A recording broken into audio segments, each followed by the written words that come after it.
SER Podcast. Lo que van a escuchar ahora en SER Podcast es más necesario que nunca, la ciencia en A Vivir.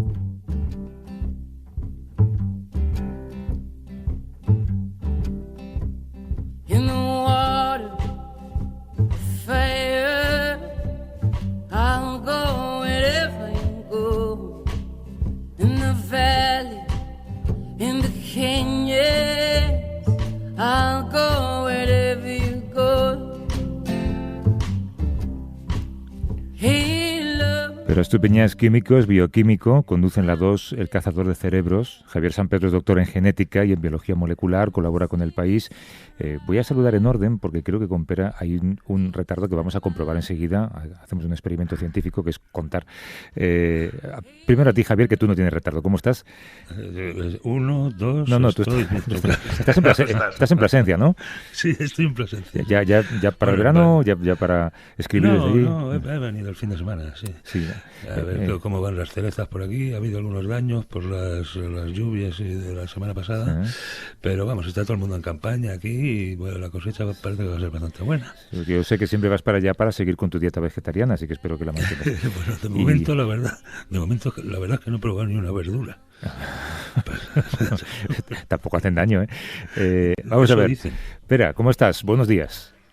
Buenos días, estoy en San Carlos de la Rápita. Estaba escuchando lo de los murciélagos y recuerdo la sorpresa a un parque que fui en Argentina de lo grandes que pueden llegar a ser los murciélagos, porque los que yo había visto siempre, imagino que son los que habéis visto vosotros, pues son así, pues tamaño de un palmo como mucho, sí. Y se ve que hay murciélagos, o sea, eran más grandes que palomas, me impresionó mucho. Y también lo de el reportaje, bueno, lo que habéis hecho, vale, lo de las sectas, pero también el del investigador de arte. Buenísimo, ¿eh? O sea, ese flipante. O sea, pero lo de que el 30% de obras que pueden haber por ahí quizás son falsificaciones, pero como todo el sistema ya le va bien pensar que son ciertas. Sí, pues, hay un documental en Netflix sobre esto buenísimo también. El Indiana Jones del arte, le llaman a este hombre, ¿no? Tenía una conversación maravillosa.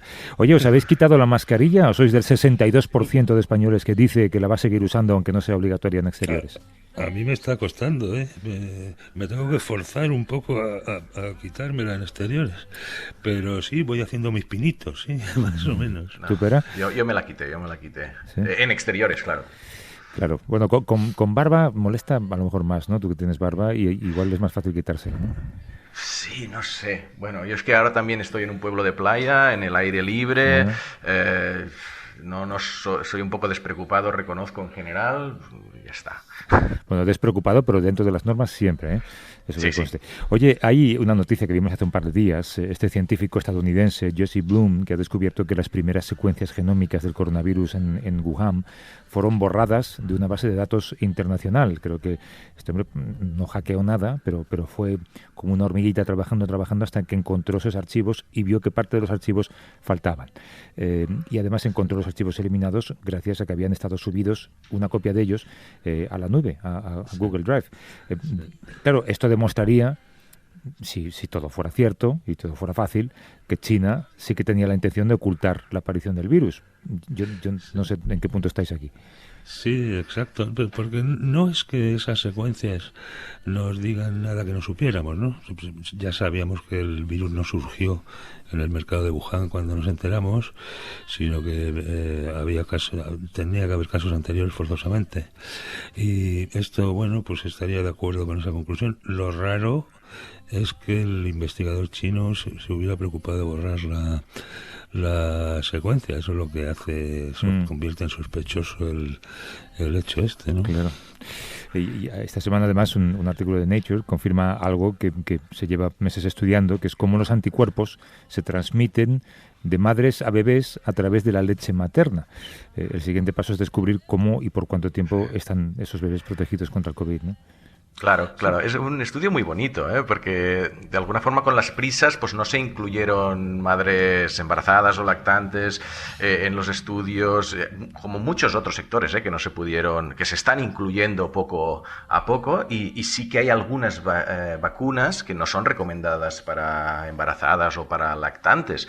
Esta se sospechaba que sí por las características de la vacuna, y lo primero fue descubrir que sí, que las madres pueden tomarlas o las futuras madres pueden tomarlas sin problema, pero además esta sospecha de hay algunos anticuerpos de la madre que pueden pasar vía leche materna al infante, y se ha visto que sí. Claro, ¿qué ocurre con estos anticuerpos?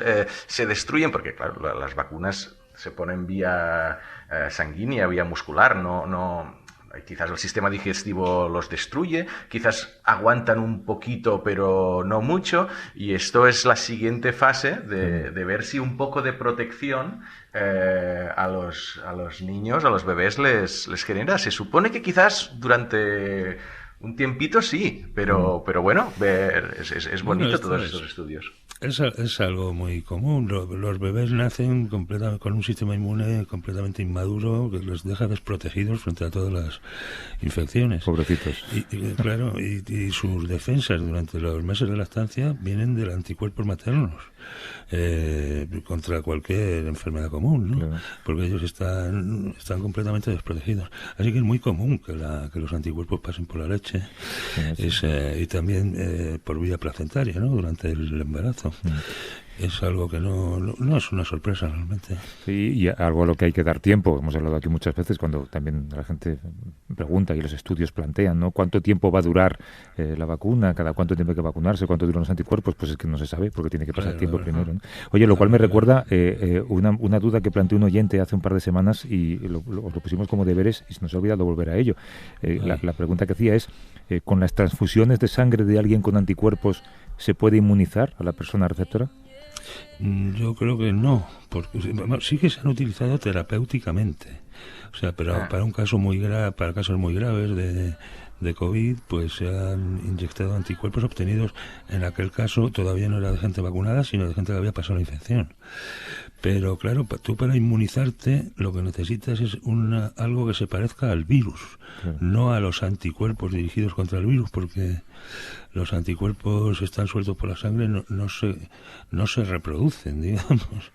O sea que no, inmunizado no quedaría. Pero sí que se han utilizado estos anticuerpos y con buenos resultados. Claro. En personas muy graves.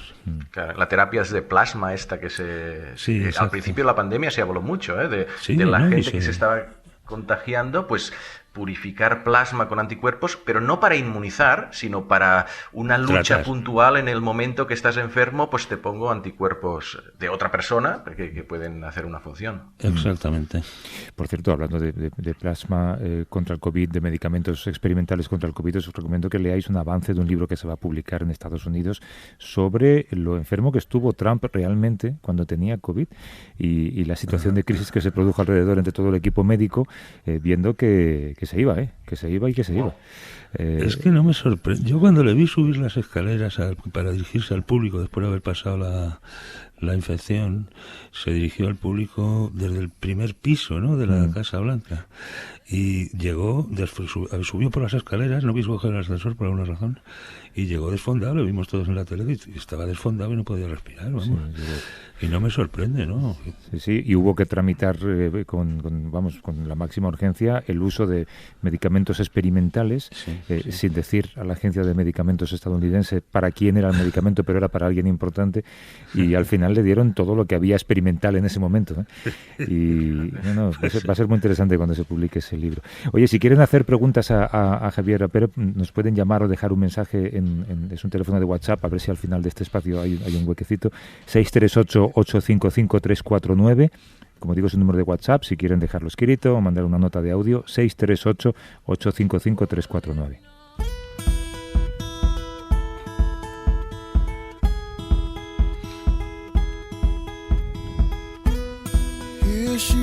Claro, de ti, Javier, conocemos tu afición por la música, la hemos explorado incluso en un programa que hicimos en Navidad, ¿te acuerdas? Pero yo no sé si alguno de los dos es aficionado al deporte y si como científicos vosotros veis un partido de tenis y pensáis en las parábolas que hace la pelota o no sois tan frikis. Bueno, a mí me gustaría pensar en ello. Yo me suelo fijar más en la coreografía de los dos jugadores, ¿no? Pero mira, un Nadal Federer, para mí eso es un baile, ¿no? Es una coreografía. Un baile de ángulos. Y, sí, de ángulos, de cubrir los ángulos, de dónde pones las piernas, en qué posición tienes la raqueta antes de golpearla. Para mí ese es el espectáculo. También es verdad que si estuviéramos a ras de pista podríamos observar los efectos endemoniados que llevan esas bolas, ¿no? Las bolas el efecto Magnus. Los miles y miles de revoluciones por minuto que llevan. Claro, Y en El cazador de cerebros entrevisté a Andrés Iniesta en la segunda temporada. Y me acuerdo que sí que tenía yo este punto friki que comentabas, preguntándole si sabía por qué cogía curva la pelota cuando le pegabas con el empeine. Y me dice, por el efecto. Digo, ya, pero ¿qué es lo que hace que esa pelota se curve? ¿No es algo mágico? Y es una cosa que se llama el efecto Magnus. O sea, si tú le das con el empeine, haces que la pelota esté girando mientras va por el aire, y al estar girando, la presión que hace el aire en un lado es diferente a la que hace en el otro, y por eso se va girando. Y me acuerdo que Iniesta dijo, que se quedó como, mira, he aprendido Hombre, algo. Le estás planteando al pobre Iniesta un problema de quinto de físicas. Claro, sí. Y le pregunté también si le fastidiaba perder, porque eso del deporte, claro, o sea, tiene unos valores, ¿no? De querer mejorar, pero es un punto obsesivo también para muchas personas y para los deportistas, y lo de la competitividad, que yo al final tampoco sé hasta qué punto es un valor tan positivo de transmitir, ¿eh? Porque competitividad llevan hasta hacer trampas, a tirarse hacer teatros. Teatro, y dices, oye, ¿qué estáis transmitiendo a la sociedad? Que para ganar vale hacer trampa. Yo creo que hay algunas cosas, ahora en serio, hay algunas cosas del deporte que son muy meritorias, pero hay algunas que no sé, ¿eh? Hasta qué punto. Un día hablamos de eso, que tiene más que ver con la neurociencia, yo creo. Ahora vamos a hablar con lo que tiene que ver con la ciencia. Y antes de decir a qué se dedica y qué es nuestro invitado, José Manuel, te voy a recuperar ese símil que hacía Javier, ¿no? Tú ves la final de Wimbledon de 2008, para muchos el mejor partido de la historia, Federer-Nadal, y dices que los golpes de Federer se basaron en la primera ley de Newton y los de Rafa en la segunda. Explícame esto, por favor. Hola. Hola. Pues sí, yo lo veo así. Bueno, primero la primera mirada que hago es la mirada de la pasión del deportista, pero enseguida la del científico.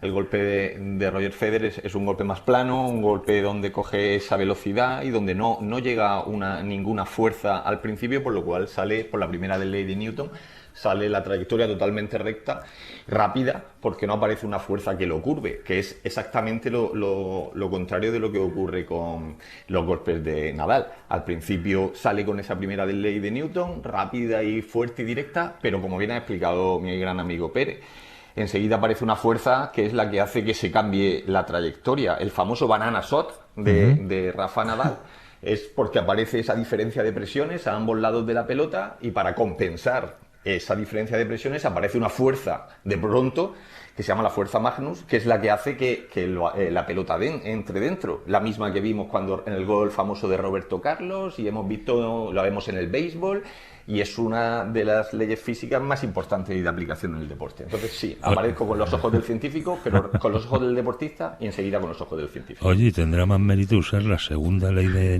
Newton que la primera, ¿no? Porque bueno, eso hasta que Federer se dio cuenta, o Djokovic se han dado cuenta, y han estudiado cómo contrarrestar ese efecto, y ahí están los resultados. Claro.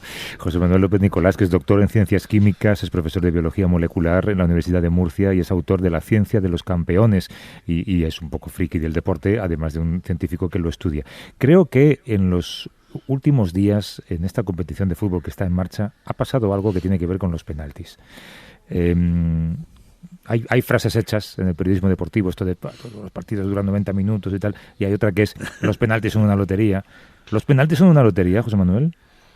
Decir eso es el principio para perder el partido. Es una de los mantras más dichos y de las tonterías más absurdas en el mundo del fútbol. No preparar los penaltis es absurdo, y de hecho habéis nombrado a Andrés Iniesta, su famoso gol en Sudáfrica. Si llegamos a llegar a los penaltis hubiésemos perdido claramente, ¿Por qué? Pues porque detrás del equipo de holandés había precisamente un español que estudiaba desde el punto de vista de la estadística pues los lanzamientos de penalti. Y ahora mismo se sabe perfectamente cuándo hay más probabilidades de ganar, hacia dónde tiene que tirar un jugador para que aumente su posible efectividad, qué cosas tiene que hacer el portero, incluso en qué momento debe tirar cada jugador en una tanda de penaltis. Y eso está más que demostrado, pero por estudios científicos y publicado en las mejores revistas del mundo. Hay quien los prepara y hay quien dice que no porque hay que hacerlo al azar. Curiosamente, o no curiosamente, suelen perder los que no lo preparan. Pero bueno, tenía que estar lloviéndote las ofertas ahora mismo, José Manuel. Exacto. Bueno, no creas que no ocurre, pero realmente sí, realmente se sabe. Y además, fijaos, os voy a decir algo que psicológicamente, la psicología es una de las disciplinas científicas que más trato en la ciencia de los campeones, porque se deja muchas veces de lado en el deporte y es absurdo. Por ejemplo, me habéis dicho los penaltis. ¿Se puede saber por qué el portero, sabiendo que hay un porcentaje elevadísimo de penaltis que se tiran por el centro, siempre se tira a un lado? Pero aún sabiéndolo él, ¿sabéis por qué? Para no quedar mal, claro. Porque él dice, bueno, es que resulta que si yo ese día me quedo en el centro y el jugador tira a uno de los lados, pues claro, enseguida los medios de comunicación... Es decir, que no está trabajando, claro. Ha hecho el ridículo, le pasó a De Gea en el último Mundial, y él hacía, desde el punto de vista de la ciencia, bien, lo hacía bien, pero claro, los rusos llegaron y tiraron por los lados, entonces la gente lo criticaba, pues dicen, oye, pues yo prefiero tirarme a un lado y que alaben al jugador, pero a mí nadie me va a criticar, aunque científicamente lo haya hecho correcto. Que vean que el esfuerzo lo he hecho, ¿no? Pero entonces tú recomendarías a los porteros que se queden estadísticamente en el centro. Sí. Incluso, y al delantero lo que le recomiendo es que, como no se suelen tirar, que tire por el centro, por alto y lo más fuerte posible. Porque a veces tiran el gol el Panenka. ¡Qué fácil! Pues si llego a saber que es tan fácil, me hago futbolista, hombre. Pues eso. Hombre, vamos a ver, también en el libro, en el capítulo dedicado al fútbol, digo también una cosa, que sí, que aparte de la ciencia, hablarse del progreso tecnológico, la calidad del deportista evidentemente tiene que estar ahí. Si no, cogeríamos el libro y saldríamos todos a la Eurocopa a jugar. Pero evidentemente no. Yo recuerdo de hace tiempo Zubizarreta que siempre se tiraba a un lado, ¿puede ser? Claro, porque bastante se reían de él todo el mundo continuamente, como para encima quedarse en el Pérez. Madre mía. Era por imagen, no era por otra cosa. Exacto. Oye, me pregunto si la ciencia también permite que haya un avance o un perfeccionamiento de las trampas, ¿no? Que el dopaje de jeringuilla, digamos, sea una cosa del pasado y que la ciencia pueda permitir que los dopajes sean más sofisticados. Sí, por supuesto. Hay un capítulo que le dedico a lo que se llama ahora el dopaje tecnológico, que cada vez está más presente. ¿El dopaje tecnológico en qué consiste? Pues, por ejemplo, lo hemos visto en bicicletas donde meten motores ocultos que luego, a través de unos campos magnéticos, campos eléctricos, hace que se vaya mucho más rápido. O, como el dopaje tecnológico también ocurrió, fijaos, y ya hace tiempo que se viene instalando en Pekín 2008, en las Olimpiadas, con aquellos famosos bañadores, que de momento lo que ocurrió fue que el 95% de los récords mundiales que sostuvieron y de las medallas fueron gente que utilizaba ese tipo de bañadores, que rápidamente tuvieron que prohibirlo o por lo menos recortarlo.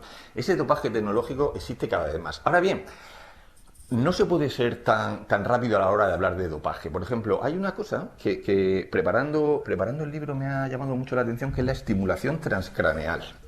Resulta que a través de campos magnéticos y de campos eléctricos se estimulan determinadas partes del cerebro que están asociadas, aunque habría mucho que investigar sobre su efectividad, pero bueno, que dicen que están asociadas al mayor rendimiento deportivo porque te hace reaccionar más rápido o te hace algunas habilidades deportivas mejorarlas. Entonces mucha gente dice, bueno, pero eso es dopaje, pero vamos a ver. Eso, ojito, porque primero que no está estimulado como dopaje y segundo, y cuando estimulamos con un calentamiento antes de salir a correr, por ejemplo, no estamos estimulando determinados músculos y entonces ¿qué ocurre? ¿Que por qué no podemos estimular el cerebro y sí algunos músculos? Yo eso no lo tengo tan claro. O el famoso dopaje que dicen de Caster-Semenya, porque produce testosterona de forma natural y abordo en un capítulo entero a eso. Pues yo desde mi punto de vista no lo considero dopaje. ¿Y quién sabe si las vacunas de ARN se pueden utilizar? Yo leí tu capítulo, José Manuel, de dopaje, que hablabas también de dopaje genético y en el sentido de, modificar el ADN para... Pero con este concepto ahora de vacuna de ARN que puedes hacer que las propias células segreguen algunas proteínas, quizás también se incorporarán al mundo del dopaje. No sé si has se te ha dado tiempo a explorar esto. Claro. Sí, pero ocurre una cosa. Cuando la estimulación, o en este caso la modificación, es externa, sí que podría considerarse dopaje y sí que lo veo así, o hasta por lo menos la normativa lo considere. Ahora bien, cuando tú lo produces de forma natural, os voy a poner un ejemplo. Caster Semenya produce de forma natural testosterona.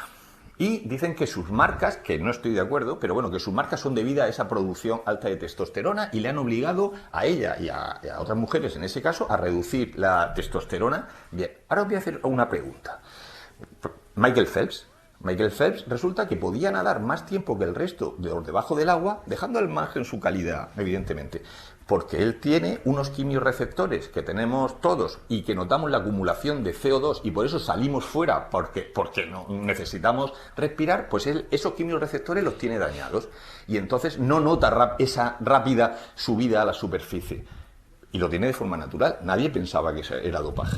Yeah. O, por ejemplo, Indurain. Indurain tiene un corazón, aparte del corazón, más grande que el resto. Bueno, pues me parece perfecto. Nadie lo consideraba dopaje. Yo tampoco. Qué pero bueno. ¿Por qué en el caso de Semenya sí que se considera dopaje? Es que, claro, al final toda victoria de un deportista se debe a algo, ¿no? Correcto. A algo se tiene que deber, ¿no? Entonces, claro, considerar dopaje una variante natural que tú tienes, ¿no? Claro, un defecto incluso, ¿no? O un defecto, si quieres verlo así. Así lo veo yo, exacto. O un defecto como en el caso de Michael Phelps. Sí, no, es interesantísimo. Oye, el libro se llama La ciencia de los campeones. Hemos aprendido a tirar penaltis. Y yo creo que este debería bajarse el podcast ahora mismo en la selección española, ¿no? O contratar a José Manuel López Nicolás, que es doctor en ciencias químicas, profesor de biología molecular en la Universidad de Murcia y es autor de este libro, La ciencia de los campeones. José Manuel, interesantísima conversación. Suerte con el libro. Un abrazo, gracias. Hasta luego. Un abrazo. Hasta luego. Oye, y como siempre prometo guardar un hueco al final para escuchar a algunos oyentes y luego siempre incumplo mi promesa, me he esmerado y quedan 2 minutos. Así que Juana, en Pamplona, ¿cómo estás, Juana? Buenos días. Hola, buenos días. Muy bien. ¿Estaba todo bien? Encantada de escuchar el programa. Me alegro. Quería hacer una pregunta respecto a los embarazos. Quería saber qué evidencia científica apoya la vacunación, porque lo que sé que en Estados Unidos ya se les estaba vacunando hace tiempo, pero quizás todavía las muestras eran pequeñas, etcétera. Y en este caso, si es así, como ustedes han dicho, ¿no?, que se apoya la vacunación en embarazadas, ¿en qué periodo, en qué trimestre quizás es el más aconsejable? Muy bien. Gracias, Juana. Un abrazo. Bueno, muchas gracias. Hasta luego. Adiós, buen día. Espera, tú... Sí, yo es que... No, yo es que lo busqué, porque me hicieron la pregunta hace un tiempo, una chica que estaba embarazada o pensaba estar embarazada y me preguntó si me tenía que vacunarse o no, y busqué información. No recuerdo ahora la cita de los estudios, pero las conclusiones de fuentes muy fiables y tal es que en cualquier momento no es problemático vacunarse, tanto si estás pensando en quedarte embarazada, como si estás recién embarazada, como si estás en el segundo o tercer trimestre. Quizás había dudas al principio porque, bueno, claro, es un estado peculiar del sistema inmune lo que es estar embarazada, ¿no? Y algunas vacunas, como he dicho antes, sí que son desaconsejadas, pero por lo menos en las de... Claro, ahora las de ARN mensajero. No sé si todas las vacunas son iguales, ¿eh? Yo busqué Pfizer, Moderna y... Claro, ahora dejas tú mismo deberes pendientes para la semana que viene. Claro, a ver si ahora resulta que con la Sputnik o con pues que espere, o lo que sea. Para Juana, si es que tenía alguien en mente, que espere a vacunarse hasta que la semana que viene lo resuelva. Pero Estupiña y Javier San Pedro, muchas gracias, como siempre. Un abrazo. Hasta la semana que viene. Mucho. Come bien, Javier. Hasta luego. Lo haré.